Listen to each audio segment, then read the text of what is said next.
I have made mention a number of times in these panels the journey that the reform movement has undertaken from classical reform of Germany in the 1800s to the reform of the 21st century. One area in which this journey has been quite pronounced is reflected in the Sidurim used in Reformed temples, synagogues.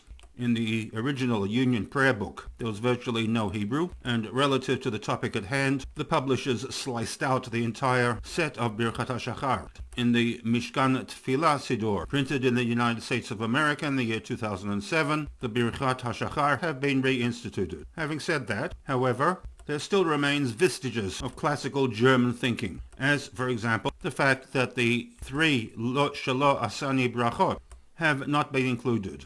One can only second-guess the motivation for this non-inclusion, possibly taken at face value. These three brachot in the 21st century would fly in the face of political correctness. In the previous panel, I noted that within Frum Orthodox communities there also is a certain degree of tension. On the one hand, the conservative branch of Frum Orthodox, be they Hasidic, Litvish, or non-aligned Frum Orthodox, and also, at the other extreme, the centrist Orthodox.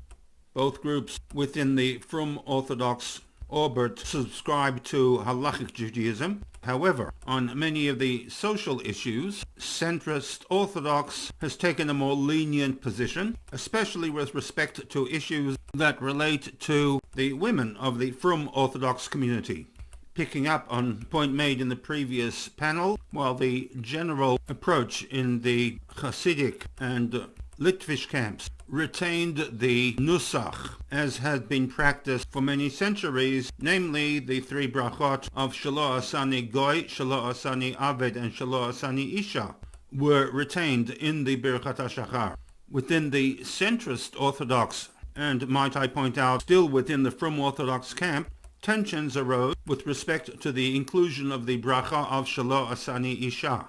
Part of this tension arose from many of the girls growing up in a centrist Frum Orthodox home, found themselves on the college campuses of the United States. Many of them went to yeshiva, in which the study of Gemara, previously not included in the curriculum, was now being taught. We have the image of the intelligent, thinking Frum Orthodox woman coming face to face with certain ideas that were, in this day and age, not politically correct. And for this reason, Sidurim printed to be used in the centrist Orthodox shuls offered an alternative version for the SheAsani Isha bracha, namely SheAsani KiRetzonoh, which moved away from the negative format of SheAsani. The God has not made me something that is undesirable, but rather God has made me KiRetzonoh, for which we have two translations depending on which translation for the shoresh of KiRetzonoh one accepts.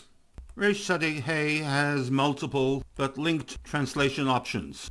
To be pleased with, to favor, to pardon, to be favorable, to be satisfied with, to repay. And option number one, Reish Tzadik Hey, to desire, to wish for. Hence the translation in the Koran Siddur, Baruch atah Hashem Elokeinu melech haolam, SheAsani, that he has made me, KiRetzonoh, according to his will. Alternatively, Reish Tzadik Hey, to be satisfied with. This translation has been offered by Rabbi Dr. Monk in his commentary to the Siddur, the translation of which is SheAsani, that he, God, has made me, according to his satisfaction. Both translations would appear to solve the problem of the negative connotation embedded in a literal translation of SheAsani Isha. However, neither stand up to teasing out the implication of these two alternatives. In the following panel, I shall look at how the more conservative elements of the Frum Orthodox movement treat the set of three SheAsani brachot.